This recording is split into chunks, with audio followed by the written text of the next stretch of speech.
आर्यभट्ट जिसने विश्व को शून्य की भेंट दी, वह अगर आज गणित में ग्रेजुएशन करना चाहे तो उसे अंग्रेजी नहीं आने की एकमात्र कारण से ही उसे एडमिशन ही नहीं मिल पाएगा। कालिदास आज अगर संस्कृत में बीए करना चाहें तो वो पास नहीं हो सकेंगे, उन्हें एडमिशन ही नहीं मिलेगा।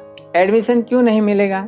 क्योंकि मुझे तो ऐसी संभावना लगती है कि उन्हें गणित इतना नहीं आता होगा और वो 10वीं कक्षा में ही गणित में फेल हो जाते।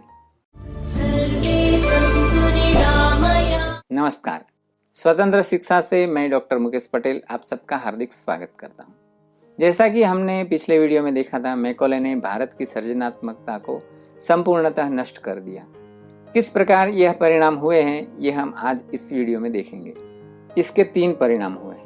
पहला, 18 वर्ष तक बैठकर ही शिक्षा लेने के अभ्यास से आज के युवान में मेहनत करने की वृत्ति नष्ट प्राय हो गई। दूसरा, अयोग्य शिक्षा पद्धति के कारण आज के युवान में कार्यकुशलता का अभाव है। और तीसरा, कार्यकुशलता के अभाव में आज के युवान में आत्मविश्वास का भी अभाव हो गया है। ऐसे परिणाम कैसे आए, यह अगर हम देखें तो इसका मूल कारण है मैकॉले की शिक्षा पद्धति में राइट टू एजुकेशन का अभाव। आप बोलेंगे राइट टू एजुकेशन, ये तो हमारी शिक्षा पद्धति में है ही। समस्या राइट टू एजुकेशन की व्याख्या से है। शासन ने इसकी व्याख्या कर रखी है, हर व्यक्ति को शिक्षा का अधिकार, परंतु यह व्याख्या बहुत ही छिछरी है। समस्या के मूल तक यह पहुंच ही नहीं पाती। शिक्षा के अधिकार का मूल अर्थ यह है कि बालक जन्मांतर से जो भी गुण, संस्कार या कार्यकुशलता लेकर आया है, उसी के विषय में उसी की शिक्षा लेने का उसे अधिकार होना चाहिए। यह है राइट टू एजुकेशन का सही अर्थ। एक उदाहरण से समझ लेते हैं। मान लीजिए कि एक बालक अपने जन्मांतर से अपने साथ तकनीकी संस्कार लेकर आया है। वह तकनीकी शिक्षा लेना चाहता है, इंजीनियर बनना चाहता है, लेकिन उसके साथ समस्या यह है कि अंग्रेजी भाषा में उसकी पकड़ नहीं है और अंग्रेजी में वो फेल हो जाता है। ऐसी परिस्थिति में मेरा प्रश्न यह है कि क्या उसे इंजीनियरिंग में प्रवेश लेने का अधिकार है? आज की मैकॉले शिक्षा पद्धति में तो कतई नहीं है, जबकि वह बाय डिफॉल्ट तो इंजीनियर है ही, लेकिन उसके अंदर का इंजीनियर अंदर ही अंदर धरा ही रह जाता है। उसे अपने अंदर बैठे हुए छिपे हुए इंजीनियर को बाहर निकालने का मौका ही नहीं मिलता। जबकि एजुकेशन की मूल व्याख्या तो यही थी कि education means to draw out, और मैकॉले शिक्षा पद्धति में यही एजुकेशन की ओरिजिनल व्याख्या को मार दिया जाता है।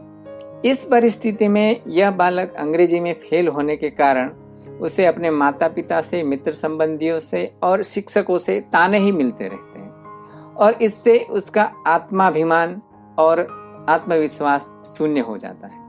परिणाम स्वरूप राष्ट्र को, समाज को मिलने वाला एक उत्कृष्ट इंजीनियर पाताल में चला जाता है।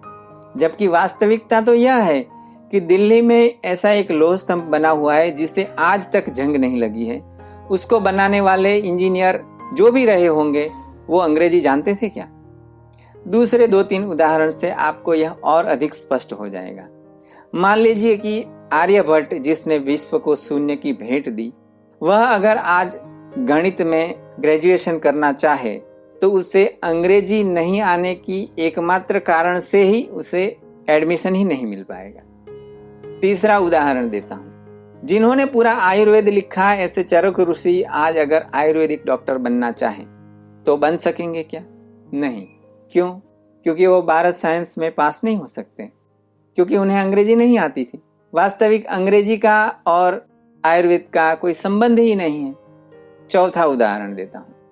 कालिदास आज अगर संस्कृत में बीए करना चाहें तो वो पास नहीं हो सकेंगे, उन्हें एडमिशन ही नहीं मिलेगा। एडमिशन क्यों नहीं मिलेगा? क्योंकि मुझे तो ऐसी संभावना लगती है कि उन्हें गणित इतना नहीं आता होगा और वो 10वीं कक्षा में ही गणित में फेल हो जाते। जाने दो। कहने का तात्पर्य मात्र इतना है कि राइट टू एजुकेशन की सही व्याख्या जब तक लागू नहीं की जाती, तब तक भारत में शिक्षा पद्धति इसी तरह गिरती ही चले जाने की संभावना सबसे ज्यादा अधिक है। तो प्रश्न यह है कि शिक्षा पद्धति कैसी होनी चाहिए? शिक्षा में 2 प्रकार है, विद्या और कला। 14 विद्या है और 64 कलाएं हैं। विद्या का संबंध जीवन से है और कला का संबंध जीविका से है। जीविका का अर्थ है जीवन यापन के लिए धन कमाना। 64 पैकी किसी एक भी प्रकार की कला अगर बच्चे ने आत्मसात कर ली तो जीवन भर उसे पैसों की कभी कमी नहीं होगी। हालांकि आज तो 64 से भी ज्यादा कलाएं हो गई हैं, क्योंकि उस जमाने में ब्याह कराना वो कोई धंधा नहीं था। आज तो यह भी एक धंधा हो गया है, शादी.com। जीवन यापन के लिए कोई भी व्यक्ति अपना धंधा अपनी कुशलता के अनुसार पसंद कर सकता है, या उसके पास सबसे अच्छा विकल्प यह है कि पैतृक धंधा ही पसंद करना। इसमें 3 लाभ हैं। पहला, उस धंधे की योग्यता उसके जीन्स में ही बाय डिफॉल्ट होती है। दूसरा, उस धंधे का नेटवर्क उसे बना बनाया मिल जाता है। तीसरा, उस धंधे में उसे अपनी अगली पीढ़ी की गुडविल, प्रतिष्ठा, उनका अनुभव और उनका सपोर्ट भी मिल जाता है। यदि आपके पास ऐसी व्यवस्था नहीं है तो आप अपने माता पिता से या अपने गार्डियन से मार्गदर्शन ले सकते हैं, या किसी ऐसे व्यक्ति से मार्गदर्शन ले सकते हैं जिसे आपके पास बिल्कुल स्वार्थ न हो और जिसने अपने जीवन में कुछ न कुछ सफलता प्राप्त की हो। तीसरा विकल्प यह है कि आप स्वयं अपने रस के विषय को चुन सकते हैं। कैसे आप निश्चित करेंगे कि यह विषय आपके रस का है? जिस विषय में, जिस कार्य में आप 16 घंटे तक बिना थके सतत काम कर सकते हैं, वह विषय आपके रस का विषय है। उस विषय में आप इतनी कुशलता प्राप्त कर सकते हैं कि उस विषय में आगे जाकर आपको पैसे की कभी कमी नहीं होगी, बल्कि उस विषय में आगे जाकर आप और अधिक कुशलता प्राप्त कर सकते हैं। एक और विकल्प देता हूं, तब भी अगर आपके बच्चे के गट्स आपको पता नहीं चलते तो आप एक और काम कर सकते हैं। दिए गए नंबर पर व्हाट्सएप मैसेज करके आप एक फॉर्म मंगवा सकते हैं और उस फॉर्म को भर के हमें भेज दें। उस फॉर्म का एनालिसिस करके हम आपको यह बता सकते हैं कि आपके बच्चे को किस विषय को अपनी कारकिर्दी के रूप में चुनना चाहिए। यदि यह काम अभी आपने आपके बच्चे के लिए कर दिया तो आपके बच्चे को जीवन में आगे जाकर बहुत ही सरलता होगी।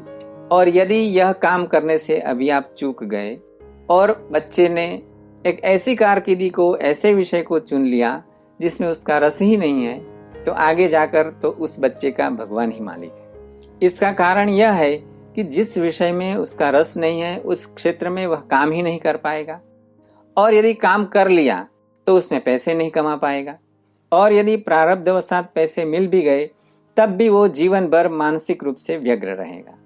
क्योंकि आप जानते नहीं हैं कि जिस विषय में रस नहीं है फिर भी अगर काम करना पड़े तो उसकी मानसिक स्थिति कैसी होती है। मात्र मानसिक रूप से नहीं, बल्कि उसका शरीर भी इतना खराब हो जाता है कि उस शरीर से वह काम ही नहीं ले सकता। यह हम कैसे जानते हैं?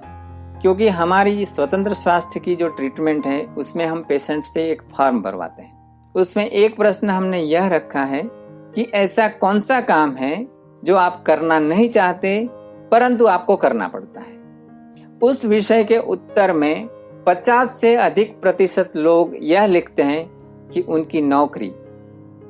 और हाँ, जैसा ये हमारा स्वतंत्र शिक्षा अभियान है, ऐसा ही स्वतंत्र स्वास्थ्य अभियान है।